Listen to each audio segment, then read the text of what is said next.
Hello and welcome to the Brian Hornback Experience. This is episode 117, and I've got a guest with me right now, a guy that I've been communicating with primarily through email and text for a couple of years. He's now a published author.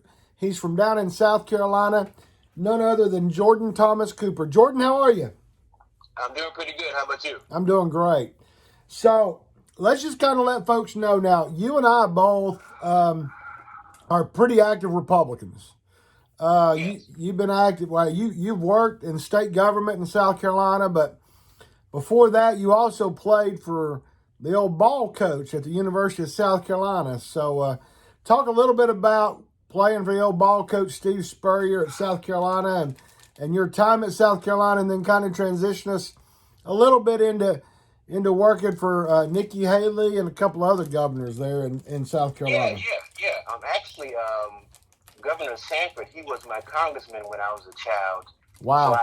yeah. So I volunteered for him back in the '90s, and Governor Beasley, who won the Nobel Peace Prize, he was a family friend of mine, and I helped on his gubernatorial campaign back in the '90s too. So I've always been a Republican. I voted for some Democrats, but I've always been a Republican, and I went to Berkeley High School in Moncks Corner, South Carolina. I played 4 sports there, 3 sports each year. I played football, basketball, and soccer my first 2 years of high school. In my last 2 years, I played football, basketball, and track. And I was actually the first 3-sport athlete from my high school to score over 1,000 on the SAT. Yeah, I was the first 3-sport athlete from my high school to score over 1,000 on the SAT on the math and reading. So yeah, I was proud of that. And we actually had the most NFL players come from my high school in a 4-year span for a South Carolina high school. We had 5 NFL players come from my high school in a 4-year span. Wow, Moncks Corner down there in the southern. What is that? That's the most. That's down there around Charleston and Hilton Head, right? Yes, sir. We're about 30 minutes from Charleston. We're in the Low Country, not the traditional Low Country, but the colloquial Low Country. But the traditional Low Country is Beaufort, Carleton County, and Jasper. That's the traditional Low Country. Right. So then you wound up at the University of South Carolina and played for the old ball coach. So how was it playing for Spurrier? I am walked on. I got Okay. in as a student. I had an academic scholarship to USC, not an athletic one, but I walked on to the football team my sophomore year. But I actually made the basketball team my freshman year too. So I had a spot on the football and basketball team after my freshman year, but you couldn't play 2 sports for Coach Spurrier when I was on the team in 2009. So I had to commit to football. But yeah, I had the fastest 20-yard dash time for a lineman in USC's history. My 20-yard dash was around 272, 271, the low 27. So it was around Jadeveon Clowney's 20-yard dash time for his NFL combine. I had the strongest bench press for a USC student athlete in history. I bench pressed 500 pounds in 2010 during the spring of it. But my calculated max was around 540 or 550. But I did 500 pounds at Copper Beach with one of my frat brothers and one of my college roommates. Wow. That's what I did then. But yeah, it was cool playing for Spurrier. I got hurt in camp. I sprained my ankle really bad. I had a high ankle sprain. So I had to rehab that. And like Coach, not Coach, but yeah, Coach Spurrier's wife, Jerry Spurrier. Jerry Spurrier told me that you always work harder when you're injured than when you're practicing. Because, Right. you practice about 1 time a day, but with injuries, you have to wake up and get treatment.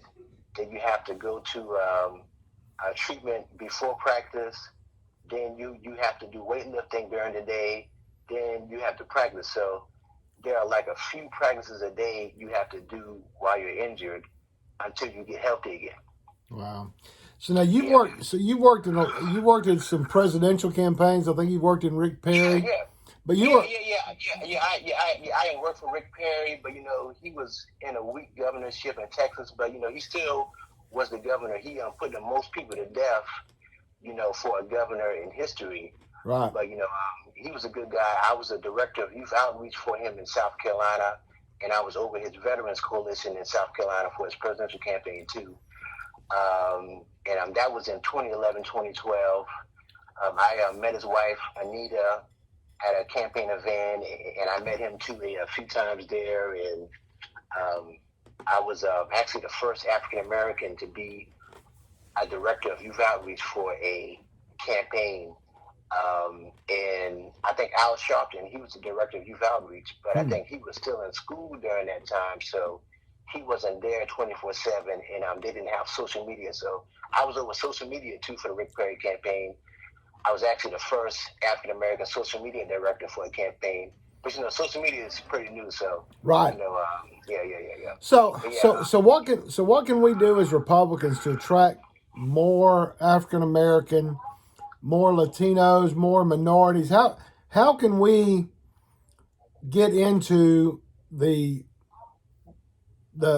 African American black pop? How can the Republican Party reach out to African Americans, other minorities?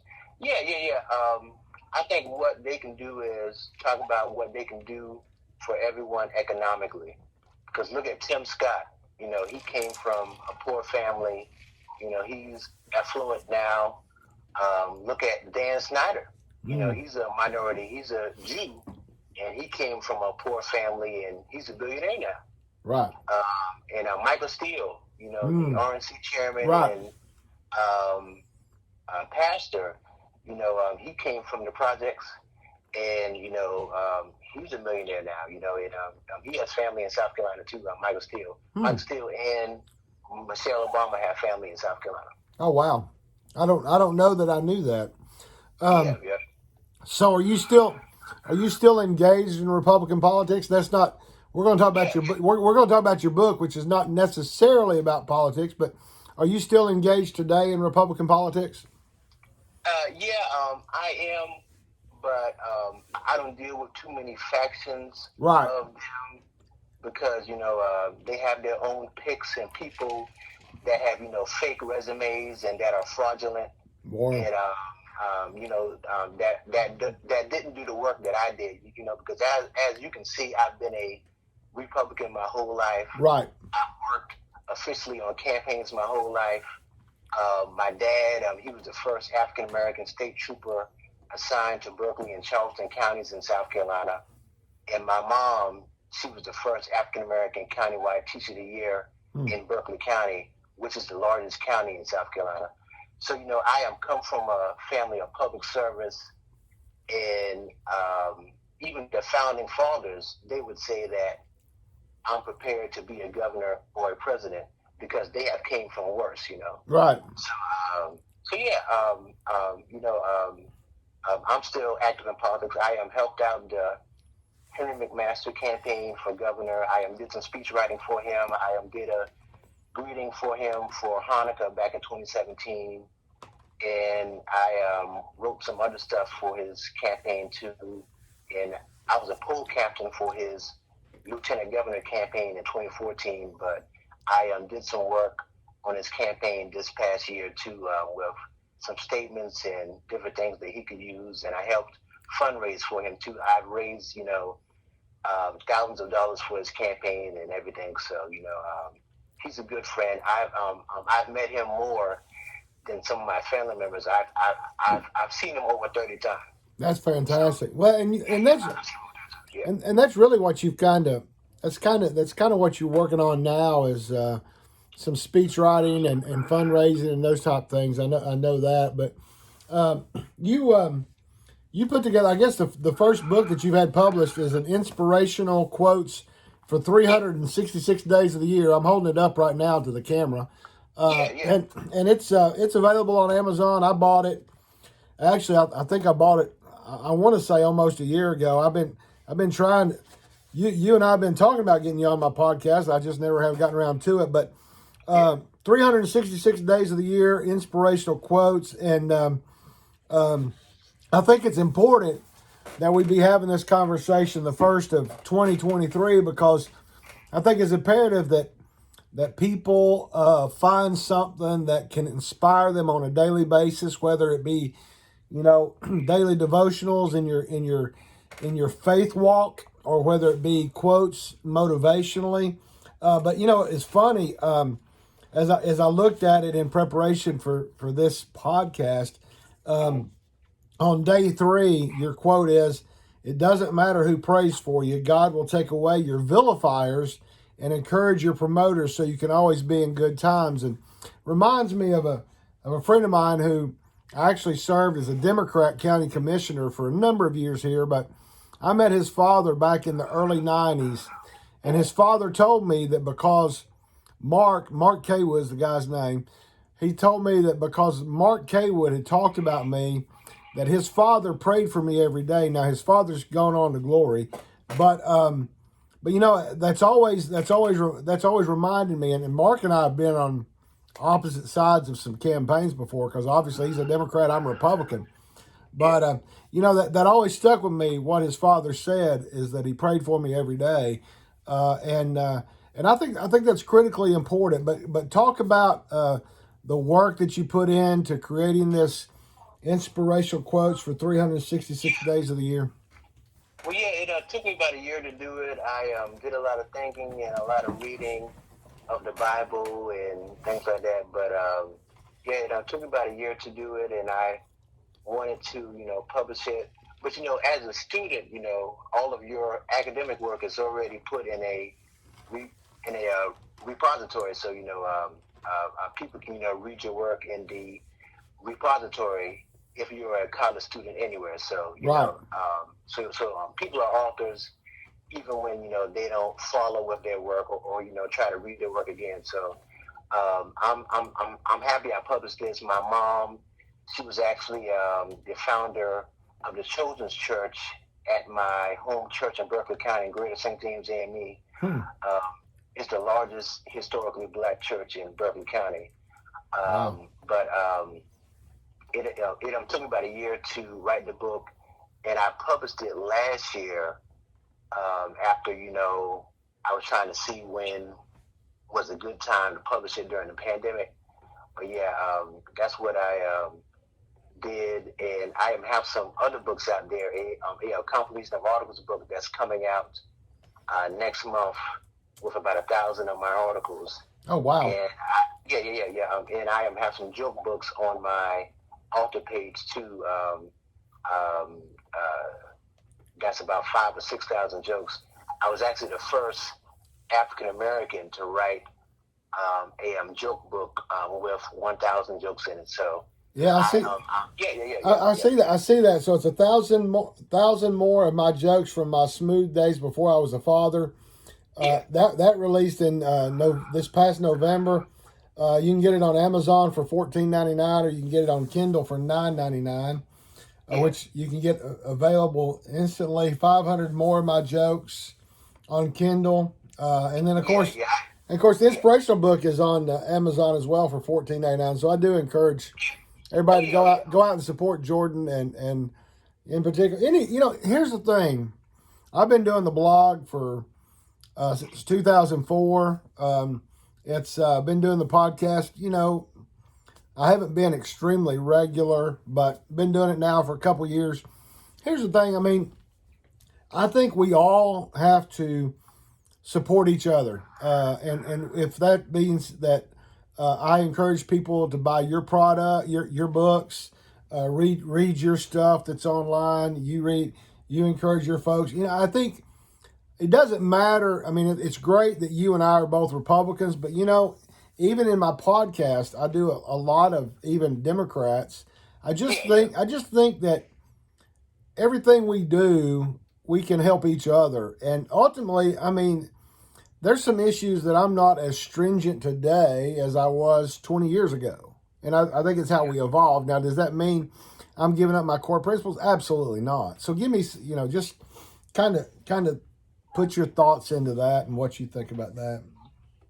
Yeah, well, actually, I wrote a model for the Ken Ard show. I helped on this campaign in 2010 too. All right.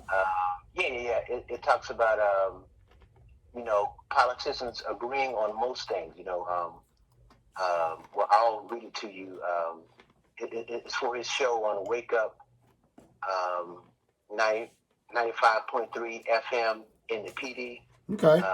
Yeah. What is actually called, the former name of it is Wake Up Carolina with Ken Ard's show on 95.3 FM. Okay. It's in the PD of South Carolina. But, Ken Ard, he was a lieutenant governor, and he got caught up with some ethics scandals. But, he's doing good now. He's on top of radio, so he's doing good. And says that politicians agree on most issues. Being politically conservative has been established to have the least costly and most productive solutions for our citizens' matters. So yeah. Well, politicians agree on most things, and I have Democratic friends and Republican friends, too. Right. And and the Republican friends, they should be more open to all races, because the Republican Party is the most diverse party from the inception of it, beginning with, Thomas Jefferson having black kids, and with the Bush family having Hispanics in it, and them being partly Hispanic by being of Greek heritage partly. So, the Republicans are diverse, and I think that people need to realize that. But the Democrats have a set agenda, and the government doesn't even give retirees enough money to live on. Right. So when people think about the government supporting them their whole life, they're going to be limited to certain things. They're not going to have the freedom like they have by being a Democrat.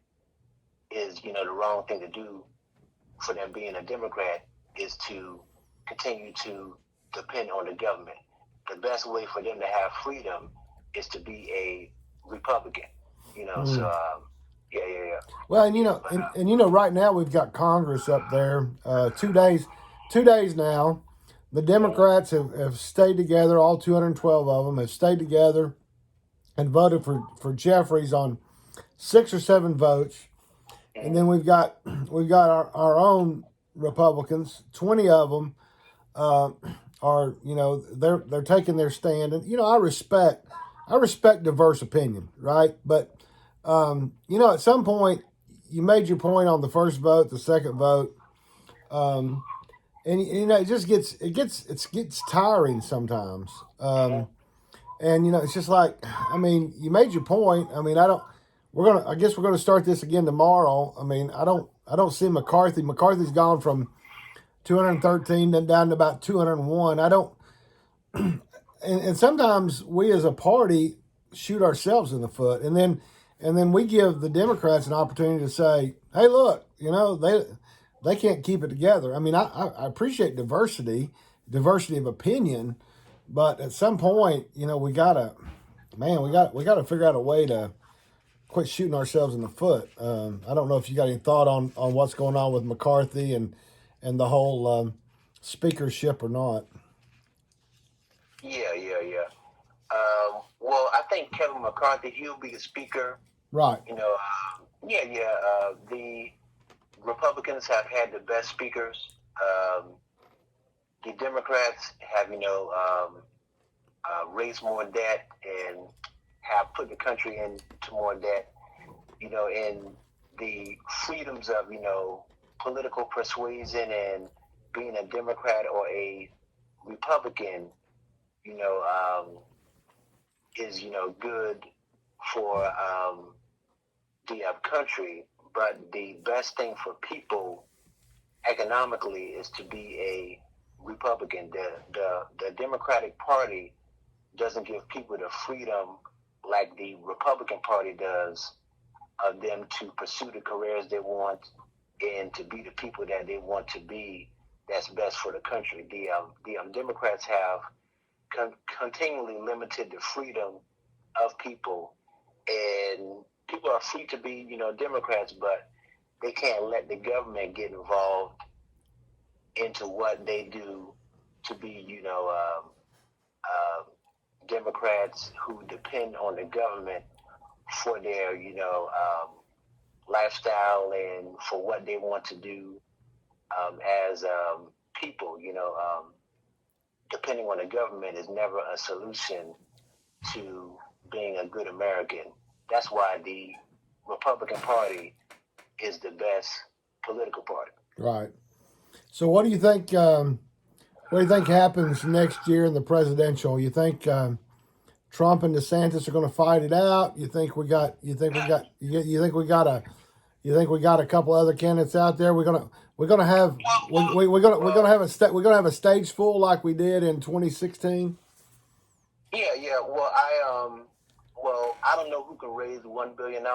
Right. If somebody could raise $1 billion, that'd be good. But I think Trump and DeSantis are the only candidates who can likely raise $1 billion. And those candidates from smaller states like Biden and Haley and Reynolds and Cheney and Huckabee Sanders, if they raise $1 billion for a presidential campaign, which has a lot of restrictions on it, they won't be able to get the kind of respect they want from their home states because they didn't raise that money for their colleges, which have less restrictions on raising money. Right. Yeah. So, I think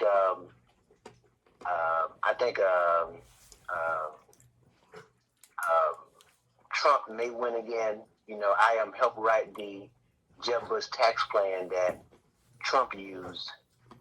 So, I was automatically a part of his, right. campaign, right. by that.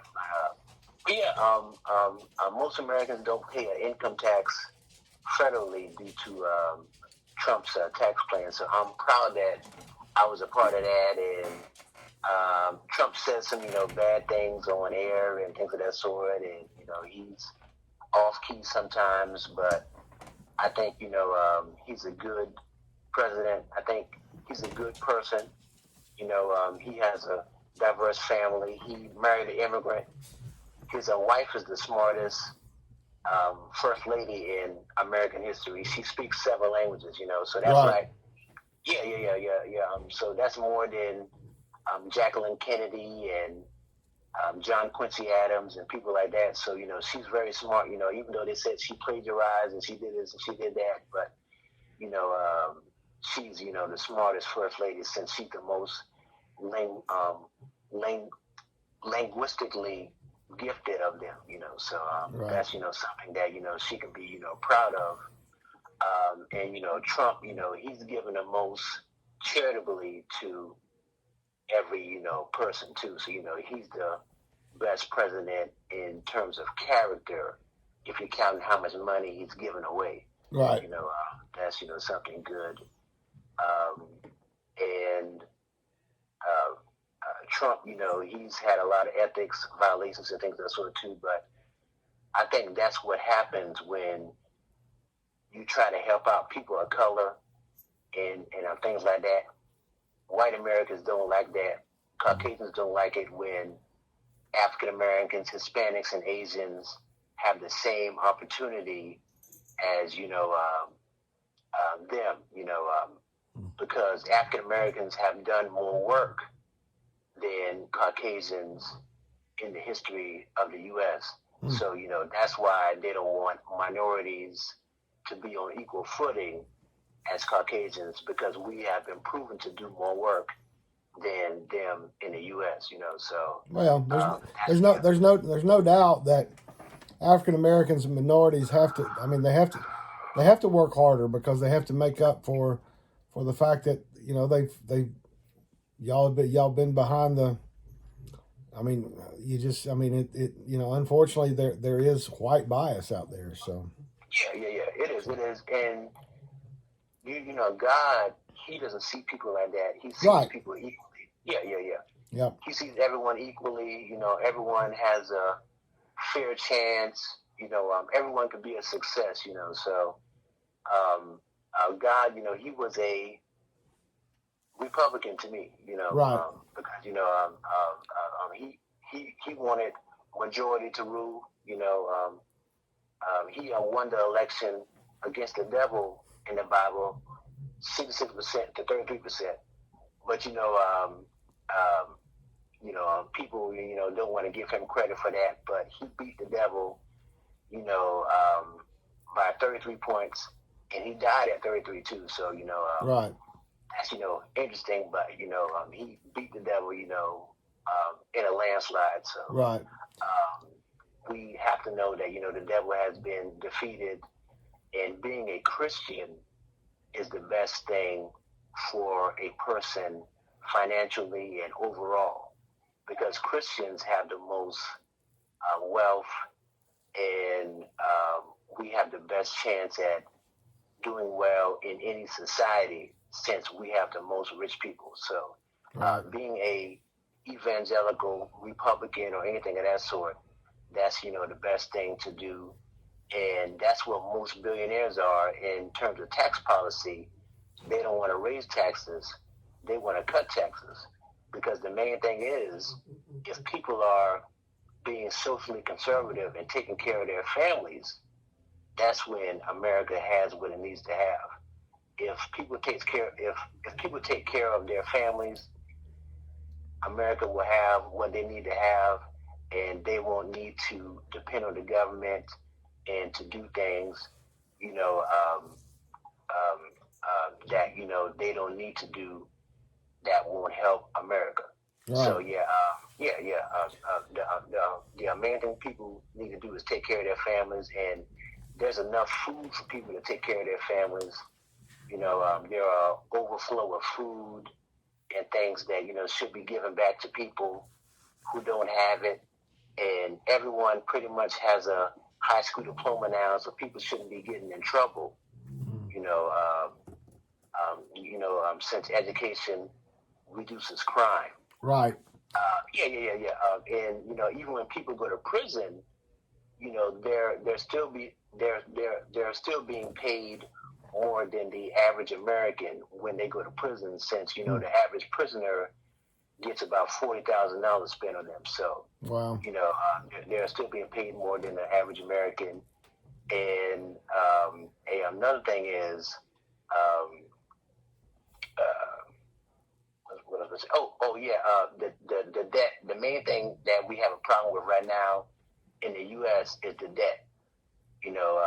Because we owe the slaves, we owe the Native Americans, we owe the Asians, we owe the Iraqis. Jeb Bush Jr.'s wife, she's a Iraqi. Scottie Pippen's ex-wife, Larsa Pippen, she's a Iraqi too. So they're Arab, but we owe them trillions of dollars for the wars in Iraq and Afghanistan. The military is a disaster. The Iraq war was finished with mixed reviews. The commissioned officers get more mental illness and other illnesses than enlistees, and they're over more people, but their illnesses aren't as serious as the enlistees, even though it should be more serious since they're over people. So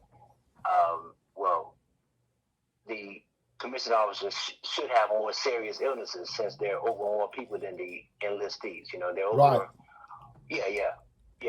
They're the managers. They're the supervisors. They're the executives for the military. So they should be getting more sicknesses than the enlistees.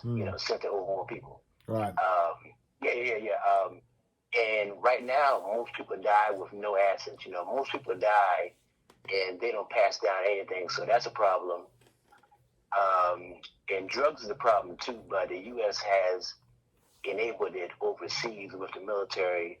There are a lot of countries who have legalized drugs and things of that sort. So that's bad for everyone. And everyone has done drugs before. If it was alcohol or prescriptions or whatever it was, everyone has done drugs before. And the sad thing is that most businesses fail. So people have to work for somebody if they can't be on their own, So that's a big issue. But the thing is, people can still live on donations, and you can buy a house and car for less than $1,000 total.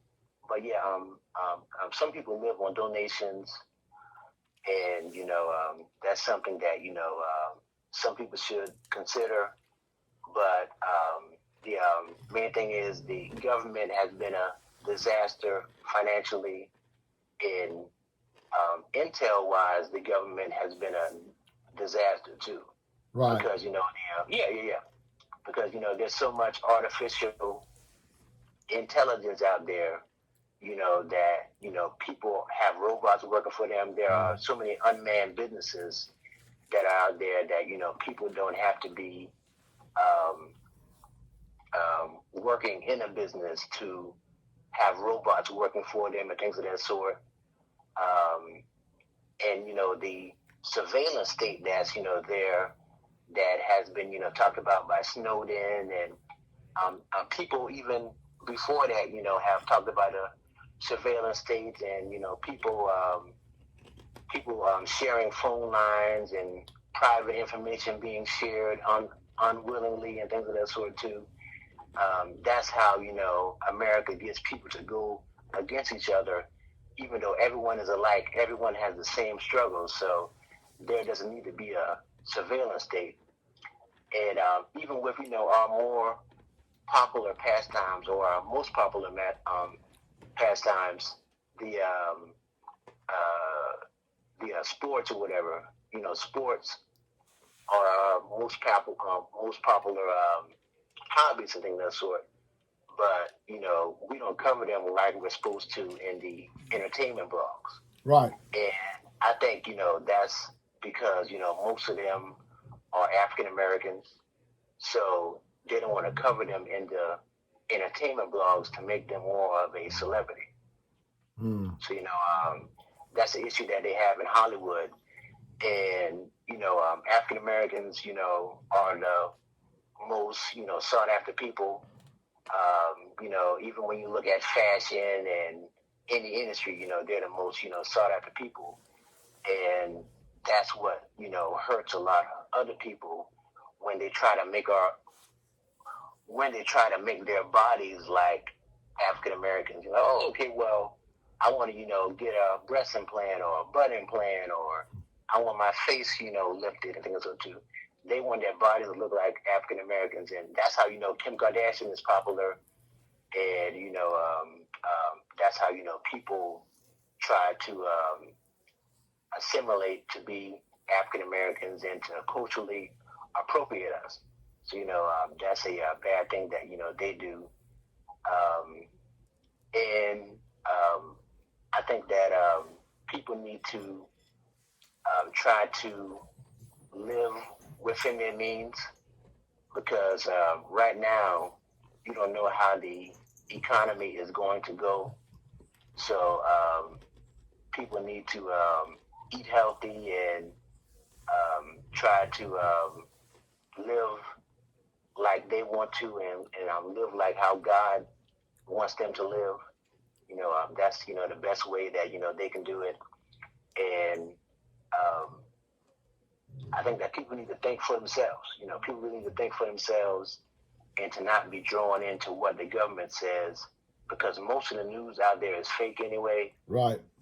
And and the government is not giving them the right information most of the time. So that's something that people should try to research for themselves and find out for themselves what they want to know, but to use their schooling to find out how to research for themselves. That's the main thing that they need to do. And people need to go out and vote. Oh, absolutely. Voting is the most important thing. Well, Jordan, I appreciate you being on the Brian Hornback Experience, and I want to encourage everybody to get out there and go to Amazon, type in Jordan Thomas Cooper, Jordan Jordan, Thomas Thomas, Cooper Cooper, and I'll put a link to the three books. The inspirational quote book that we primarily talked about tonight was released in February 8th of last year. The thousand jokes was released November 14th, and then the 500 joke book that was released on Kindle was actually just released a couple of days ago. So so I want to encourage everybody to go out there. I'll put the links in the YouTube and on the podcast as well. And Jordan, we'll get together again soon, and appreciate you being on here, man. Okay, yes, sir. Have a good day and happy MLK Day to you. You too, bud. Thanks. Bye-bye. You're welcome.